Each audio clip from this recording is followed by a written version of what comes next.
नमस्कार दोस्तों, मैं सचिन योगी स्वागत करता हूं आप लोगों का अपने YouTube चैनल पे।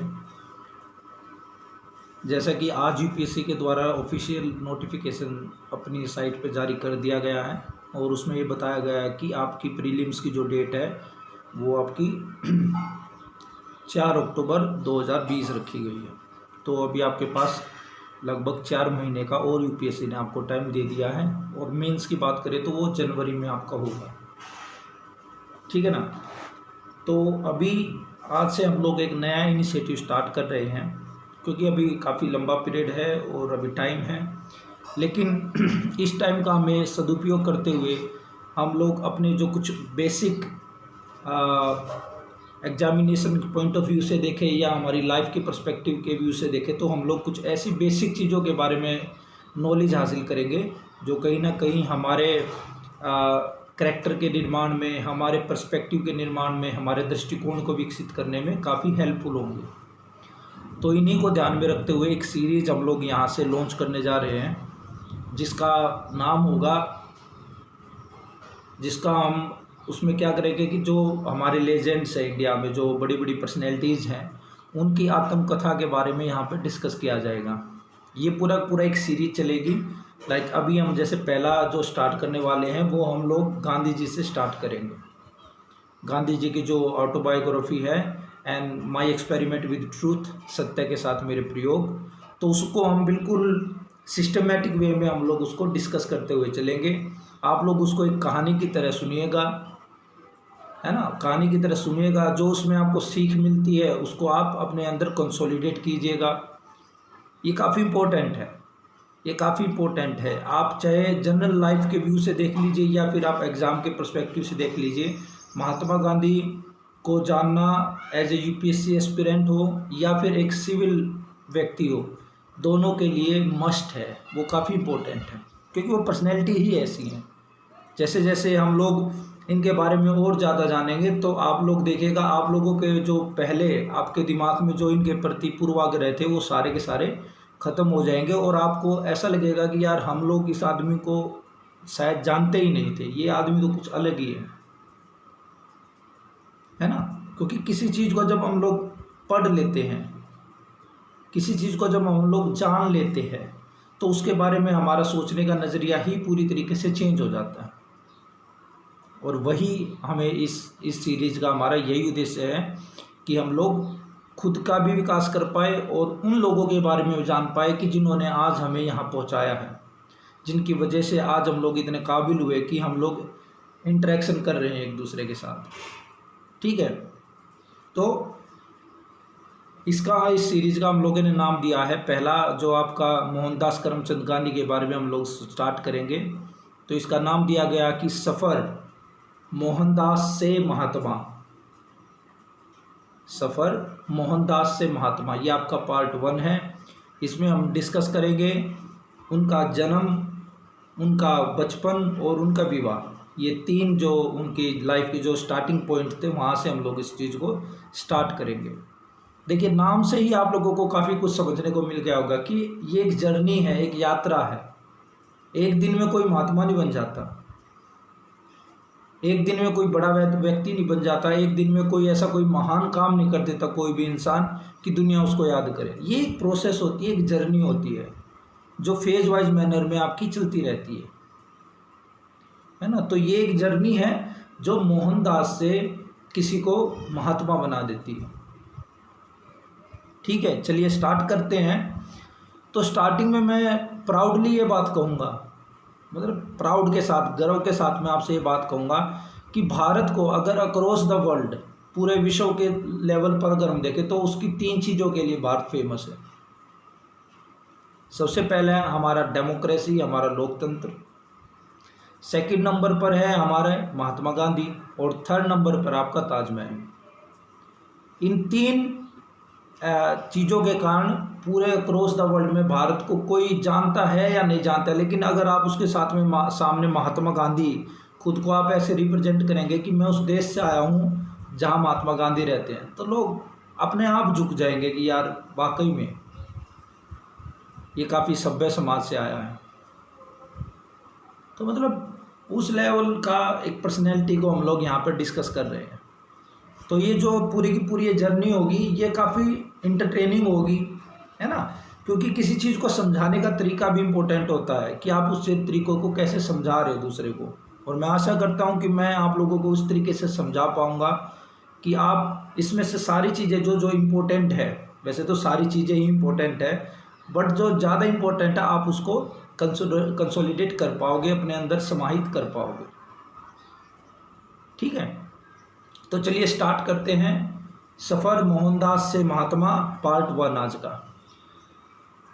तो गांधी जी ने जब अपनी आत्मकथा लिखनी शुरू की, माई एक्सपेरिमेंट विद ट्रूथ, सत्य के साथ मेरे प्रयोग, तो उन्होंने बताया कि वो पहले अपना जन्म बताते हैं, उनका जन्म में बताते हुए कर्म में बताते हैं अपने ख़ानदान के बारे में। तो सबसे पहले जब उन्होंने बताना स्टार्ट किया तो उन्होंने कहा कि जो हमारा जो परिवार था, जो कुटुंब था, वो पहले पंसारी का काम करता था।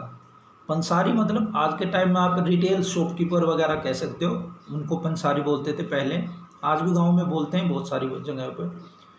तो वो लोग एज ए पंसारी का काम करते थे, लेकिन बाद में वो लोग दीवानगिरी करना उन्होंने स्टार्ट कर दिया था। दीवान का मतलब एक दीवान होता था जो किसी राज्य या रियासत के अंडर में काम करता था और उसका पूरा लेखा जोखा उस रियासत का वो पूरा मेंटेन करते थे, है ना। जैसे छोटे लेवल पर आप मुनीम समझ सकते हो, वैसे बड़े लेवल पर आप दीवान समझ सकते हो। तो उनके जो दादा थे, परदादा थे, वो लोग दीवानगिरी का काम करते थे, ठीक है ना। तो उनके परदादा का उन्होंने नाम बताया था कि मेरे परदादा का नाम था जो था उत्तम गांधी, ठीक है ना, उत्तम गांधी। तो वो जूनागढ़ जो रियासत थी वहाँ पर वो लोग दीवानगिरी करते थे। फिर आते गांधी जी के पिताजी के बारे में, जिनका नाम करमचंद गांधी था। करमचंद गांधी था, वो आगे जाकर राजकोट के दीवान बने, राजकोट में वो दीवानगिरी करते थे। और देखिए काफ़ी अब इंटरेस्टिंग यहाँ से फैक्ट चालू हो जाते हैं।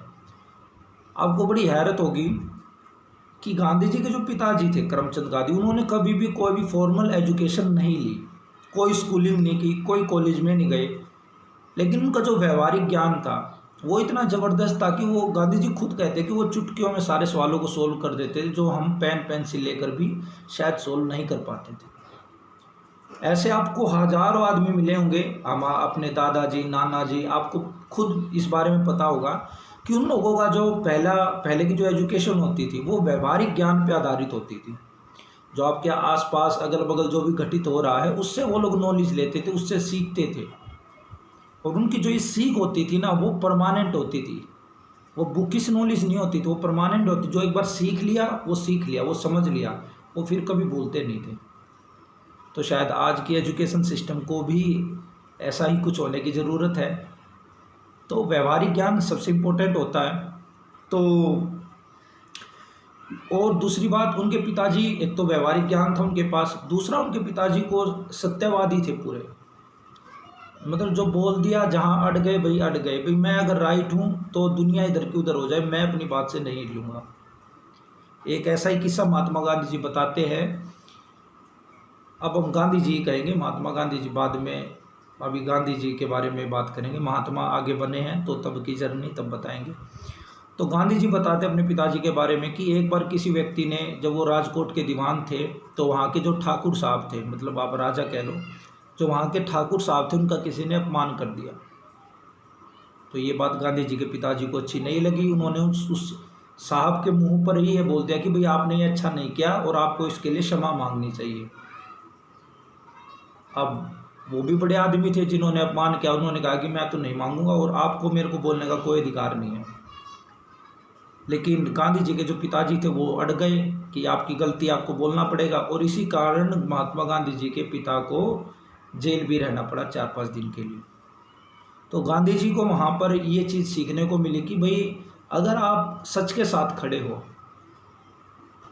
तो फिर कोई परेशानी हो जाए, कोई आपदा आ जाए, कोई विपदा आ जाए, आपको अपने रास्ते से नहीं भटकना है, आपको वहीं खड़े रहना है। चाहे दुनिया कोई कुछ भी कहे, मेरे को कोई फ़र्क नहीं पड़ता।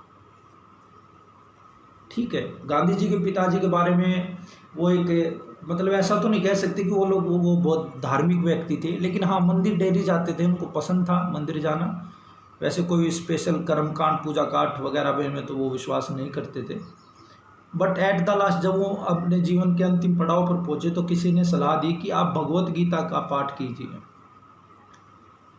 तो वो घर में बैठ के ही भगवत गीता का पाठ पढ़ने लगे और उसको काफ़ी तेज़ आवाज़ में पढ़ते थे। तो ऑटोमेटिकली ये सारी चीज़ें गांधी जी के अंदर इनहेरिट होती रही, अपने आप ही ये सारी चीज़ें जमा होती रही।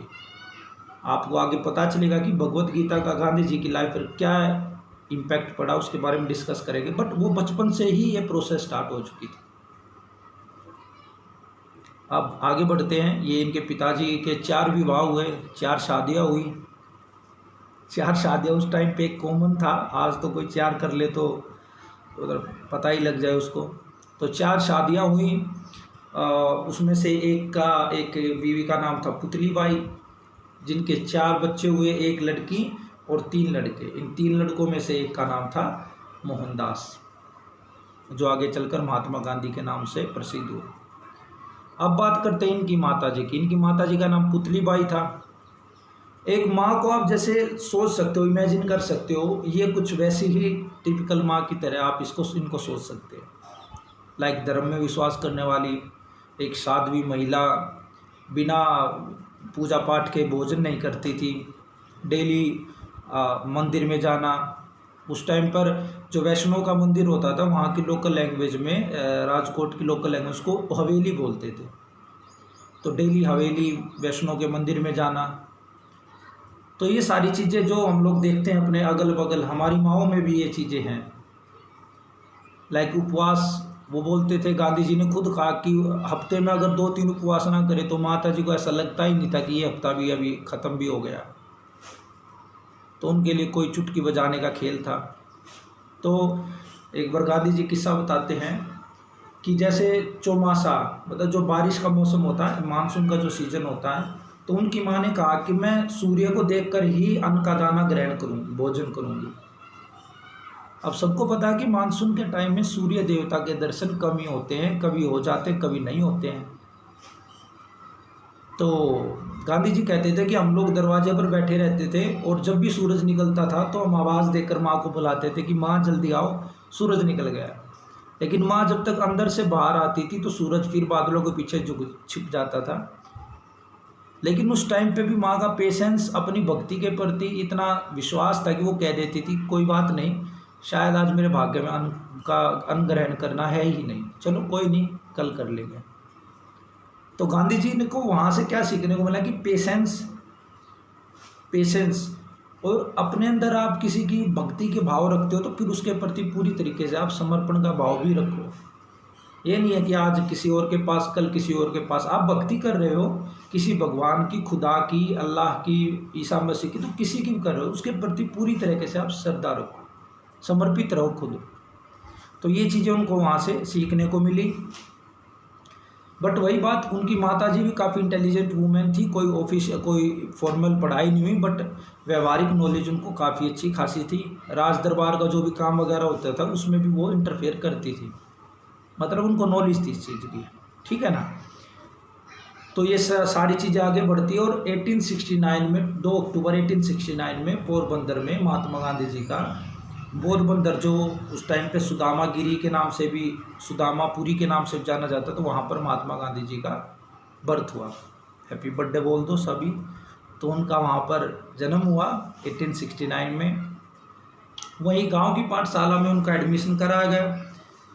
लेकिन उन गांधी जी के खुद वर्ड ये हैं कि उन्होंने कहा कि मैं शायद उस पाठशाला में पढ़े भी नहीं सीख पाए, या सीखे तो बहुत कम सीखे, लेकिन अध्यापक को मैंने गाली देना जरूर सीखा है। मतलब अभी देखना आप, ऐसी ऐसी परतें खुलेंगी जो आप सोचोगे कि यार ये तो हम ही हैं, ये तो हम हैं, आप हैं, जो बचपन में जो सारी हरकतें करते थे ये वही तो है हम। तो करमचंद जो थे वो भी हमारे जैसे ही, मोहनदास जो थे वो भी हमारे जैसे ही एक कॉमन मैन थे जो आगे चलकर महात्मा बने। तो उन्होंने कहा कि मैं वहाँ पर कुछ ज़्यादा नहीं सीखा, बट गाली देना सीख गया। फिर उसके बाद पिताजी राजकोट ले गए और राजकोट में मेरा एडमिशन कराया। लेकिन वो अपने बारे में खुल के कहते हैं कि मैं जो साधारण विद्यार्थी होते पढ़ने में, मैं उससे भी नीचे दर्जे का विद्यार्थी था। मतलब दिमाग के मामले में कोई ज़्यादा इंटेलिजेंट नहीं थे, ठीक है ना। पढ़ने लिखने में बहुत कमज़ोर थे। दूसरा, स्वभाव से बहुत शर्मीले थे। तीसरा, किसी से बात करना बिल्कुल भी पसंद नहीं करते स्कूल में। और चौथा, उनको ये भी रहता था कि भाई कभी कभी बच्चे मेरा मजाक ना उड़ाए, क्योंकि शरीर बहुत दुबला पतला था, तो उनको ये भी रहता था कि बच्चे मेरा मजाक ना उड़ाए, ठीक है। अब देखिए एक इंसिडेंट वो खुद बताते हैं कि हाई स्कूल में ये हम लोगों ने पढ़ा है बचपन में, लेकिन देखिए इसको किस तरह से हमें पढ़ाया गया है और गांधी जी ने अपने बारे में क्या बताया है, दो अलग अलग चीज़ें। तो जाइल्स नाम का एक इंस्पेक्टर उनके उसमें आया स्कूल में, और अंग्रेजी के 5 वर्ड लिखने को बोले, तो लगभग सारी क्लास ने लिखे। तो उसमें से एक वर्ड था कैटल, KETTLE, जिसकी स्पेलिंग होती है। तो गांधी जी ने वो गलत लिखा, तो उनके बगल में जो टीचर खड़े थे तो उसने उनको पैर मारा। और टीचर के पैर मारने का मतलब ये था कि भाई आप एक काम करो, बगल का जो बच्चा बैठा उसके में से आप टेप लो, चोरी कर लो, देख लो। लेकिन गांधी जी को ये लगा कि ये कह रहे हैं कि बगल वाले की कॉपी में मत जाको, अपना खुद लिखो, है ना। और हमें बचपन से बताया जाता है कि किताबों में कि उन्होंने नकल मारने से मना कर दिया, नहीं ऐसा कुछ नहीं था। वो भी कॉमन मैन थे, जैसे हम हैं आप हैं। उन्होंने कहा कि मेरे को तो ये लगा कि टीचर ये कह रहे हैं कि भाई नकल मत मार, रहने दे। लेकिन बाद में उस टीचर ने मेरे को बताया कि मैं आपको ऐसे नहीं कह रहा था कि आप नकल ना मारो, मैं तो आपको ये कह रहा था कि आप देख लो और लिख दो। लेकिन गांधी जी खुद कहते हैं कि मेरे को कभी चोरी करनी आई ही नहीं, ना तो स्कूल में आई ना लाइफ में आई। फिर ये स्टोरी आगे बढ़ती है और उनको एक बुक मिलती है। उनकी क्यूरियोसिटी थी किताबें पढ़ने में, स्कूल से जो इतर किताबें होती थी वो भी पढ़ते रहते थे, कुछ अच्छा मिल जाए। तो उनको एक किताब मिली अपने पिताजी की अलमारी में, जिसका नाम था श्रवण पितृ भक्ति। श्रवण कुमार थे ना, श्रवण पितृ भक्ति एक नाटक, एक पुस्तक थी, वो मिली। तो उसको पढ़ा उन्होंने, तो उसके तो गांधी जी के अंदर वो पैदा हुआ कि मेरे को भी श्रवण कुमार की तरह ही बनना। जैसे वो अपने माता पिता को एक टोकरी में बिठा कर कंधे पर रख कर यात्रा करवाने गए थे, तो उनको लगा कि मेरे को भी ऐसा ही बनना है। आपके हमारे सबके साथ ये होता, बचपन में हम लोग किसी भी चीज़ को देख लेते हैं तो हमें लगता है कि हमें भी यही बनना है। इवन फिल्मों में डाकू भी देख लेते थे बचपन में घोड़े पे बैठ के, तो ये सोचते थे कि हमें डाकू भी बनना है। ऐसे बहुत सारे केस होंगे, कभी डॉक्टर बनना है, कभी आर्मी में जाना है, कभी व्यापारी बनना, कभी बिजनेसमैन बनना है, कभी स्मगलर बनना है। ये सारी चीज़ें नॉर्मल। तो उन्होंने वो चीज़ें देखी तो उनको लगा कि मेरे को भी श्रवण कुमार की तरह अपने माता पिता की सेवा करनी है। और बचपन में हम कोई चीज़ जब दिमाग में बिठा लेते तो उसकी छाप हमारे दिमाग पर बहुत ज़्यादा पड़ती है। फिर गांव में एक नाटक कंपनी आई जिन्होंने हरिश्चंद्र के ऊपर नाटक दिखाया। हरिश्चंद्र एक हिस्टोरिकल जो कैरेक्टर है, जो हम हमेशा सच बोलने के लिए वो काफ़ी प्रसिद्ध थे। तो उनका भी गांधी जी के ऊपर काफ़ी इम्पैक्ट पड़ा। तो गांधी जी ने कहा कि मैं अब रोज़ रोज़ जब मैं घर वालों को बोलता कि मेरे को नाटक देखने जाना, तो मेरे को मंजूरी नहीं मिली। तो मैंने क्या किया कि अपने अंदर ही उसको आत्मसात कर लिया और अपने अंदर से ही बार बार उसको याद करके खुद ही एक्टिंग करता रहा हरिश्चंद्र की। तो हरिश्चंद्र जी का मेरे ऊपर काफ़ी इम्पैक्ट पड़ा और मेरे को ये लगता था कि भाई जैसे हरिश्चंद्र जी हमेशा सच बोलते थे, तो सारा समाज, सारी दुनिया सच क्यों नहीं बोल सकती है। तो ऐसे क्वेश्चन मेरे को आते थे कि भाई जब वो बोल सकते तो हम क्यों नहीं बोल सकते। ऐसे क्वेश्चन आपके दिमाग में भी आते होंगे बचपन में, ठीक है। तो ये उनका स्कूलिंग तक की चीज़ें हुई। उसके बाद उनका विवाह की बात करते हैं। उन्होंने कहा कि जब वो ऑटोबायोग्राफी लिख रहे थे, उन्होंने कहा कि मैं कभी नहीं चाहता था कि मैं अपनी शादी के बारे में भी डिस्कस करूं, बट उन्होंने कहा कि अगर मैं इसके बारे में नहीं लिखूंगा तो ये पूरी तरीके से आत्मकथा नहीं हो सकती, क्योंकि आत्मकथा का तो मतलब ही अपने जीवन का पूरा सार लिख देना है। तो उन्होंने कहा कि चलो लिखते हैं। फिर भी उन्होंने लिखा और उन्होंने बताया कि मेरी 13 साल की आयु में ही विवाह हो गया था। और आपको ये थोड़ा हैरानी होगी कि 13 साल की आयु से विवाह से पहले उनकी 3 सगाइयाँ हो चुकी थी। 3 सगाई हो चुकी थी, जिनमें से 2 तो पहले ही सगाई जो थी वो टूट गई थी, क्योंकि ऐसा कहा जाता है कि जिनके साथ उनकी हुई थी वो लड़कियां की डेथ हो गई थी उन लड़कियों की। तो 2 तो वो सगाई टूट चुकी थी, और तीसरा जो हुआ वो कस्तूरबा गांधी के साथ उनका विवाह हुआ। ठीक है। अब वो कहते हैं कि जो हमारा विवाह हुआ वो उनको याद है कि मेरे का जब शादी हुई तो मेरे मझोले भाई जो मेरे से बड़े थे, मेरे काका के लड़के और मेरा, हम तीनों का एक साथ ही विवाह किया गया।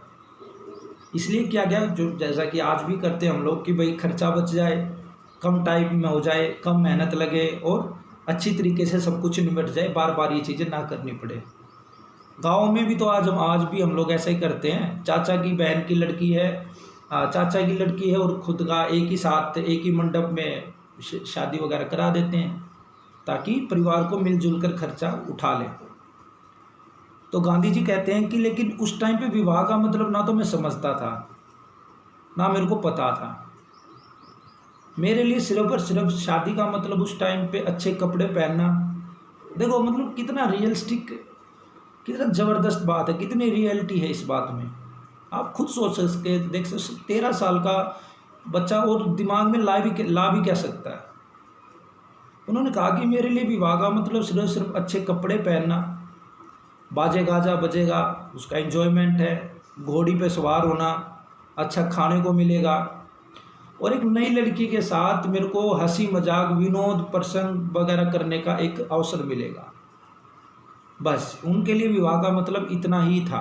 उन्होंने कहा कि मेरे लिए विवाह का मतलब इतना ही था, सेक्स के बारे में या कुछ इस तरह के बारे में मेरे को कुछ भी आइडिया नहीं था कि ये चीज़ें भी हैं या नहीं है, मेरे को पता ही नहीं था इन चीज़ों के बारे में। तो बिल्कुल रियल है ये बात। लेकिन जब ये तमाम चीज़ें चल रही थी, उनकी शादी की तैयारी थी, तो उनके पिताजी को राजकोट से पोरबंदर आना था। 50-60 किलोमीटर का सफ़र था, कुछ उस टाइम पे होता तो नहीं था, तो बैलगाड़ी का एक अरेंजमेंट किया गया और वहाँ से उनको आना था। लेकिन जब वो बैलगाड़ी से घोड़ा गाड़ी से जब आ रहे थे तो वो रास्ते में पलट गई, जिसमें उनके पिताजी को काफ़ी चोट भी लगी। लेकिन देखिए गांधी जी क्या कहते हैं कि पिताजी को चोट लगी वो एक अलग बात थी, लेकिन उस टाइम पे मेरे को शादी में जो इन्जॉयमेंट था बस उसका आनंद लेना था, जो माहौल बना हुआ था मेरे को बस उसका मज़ा लेना था। मैं शायद अपने पिताजी की चोट भूल गया। ये इंसान वो कह रहा है जो कल तक ये कह रहा था कि मेरे को श्रवण कुमार की तरह अपने माता पिता की सेवा करनी है, बट अब देखो, है ना, बिल्कुल रियल।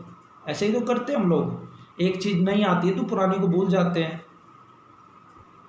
तो बोले कि मेरे को सिर्फ अपनी शादी का एंजॉय लेना था, मेरे को नहीं मतलब था, जो हुआ सो हुआ। उन्होंने कहा कि मैं बाल उल्लास में सारी चीज़ें भूल गया। बिल्कुल जायज़ है।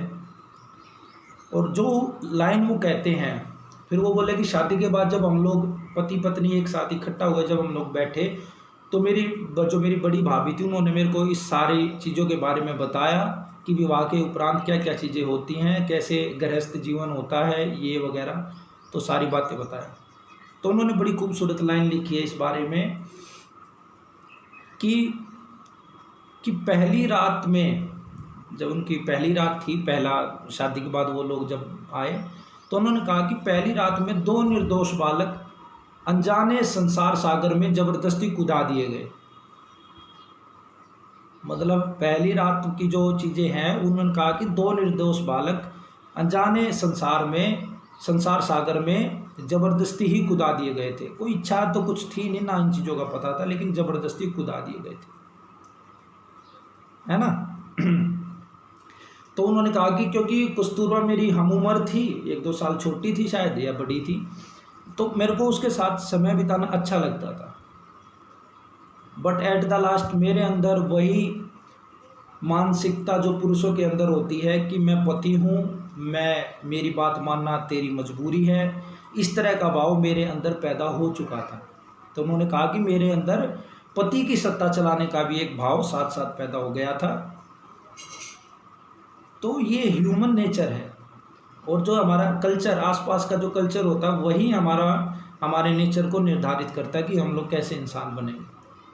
तो उन्होंने खुद बताया कि मेरे का बिल्कुल ठीक है, वो मेरी हम उम्र थी, उसके साथ मेरे को अच्छा लगता था बैठना बातें करना, बट एट द लास्ट मेरे को एक टाइम पे ऐसा भी लगा कि मैं पति हूँ और मेरे को अपनी सत्ता इसके ऊपर चलानी चाहिए।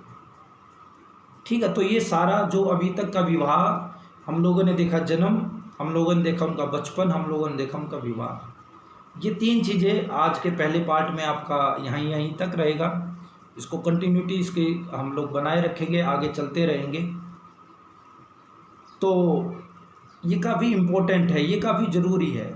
गांधी जी के बारे में जानना, मैं तो कहता हूँ कि हर इंसान को उनकी ऑटोबायोग्राफी तो ज़रूर पढ़नी ही चाहिए। आसान है, सिंपल वर्ड्स में है, कोई मुश्किल नहीं है। इसके लिए कोई विद्वान बनने की ज़रूरत नहीं, हिंदी इंग्लिश दोनों में उपलब्ध है, तो आप उसको सुनना चाहिए। अगर ऐसा नहीं है तो आप ये जो वीडियो आपके सामने है, आप इसको एंजॉय कीजिए, इसको सुनिए, इसको समझिए, है ना। ये भी बिल्कुल ईजी वे है इन चीज़ों को समझने का। और जितना ज़्यादा हो सके आप इन चीज़ों को मैं कहूँगा कि आप इन चीज़ों को शेयर कीजिए, क्योंकि समाज को आज के टाइम में महात्मा गांधी के बारे में जानना समाज के लिए बहुत ज़रूरी हो चुका है। क्यों हो चुका है उसको हम लोग आगे डिस्कस करेंगे, और कुछ लोग समझ भी गए होंगे कि क्यों ज़रूरी हो चुका है। ठीक है, तो इसको जितना आप लोग शेयर कर सकते हैं, लाइक कर सकते हैं, इस चीज़ों को आगे फैलाइए, बढ़ाइए, ताकि और ज़्यादा से ज़्यादा लोग इस चीज़ के हमारे साथ जुड़ सकें। ठीक है, मिलते हैं नेक्स्ट वीडियो में आपके साथ। गांधी जी के जीवन यात्रा को आगे बढ़ाएंगे, उनके सफ़र को आगे बढ़ाएंगे, और जानेंगे कैसे एक अदनान सा व्यक्ति, एक मोहनदास कैसे एक महात्मा बन गया। ठीक है, चलिए, धन्यवाद। जय हिंद, जय भारत।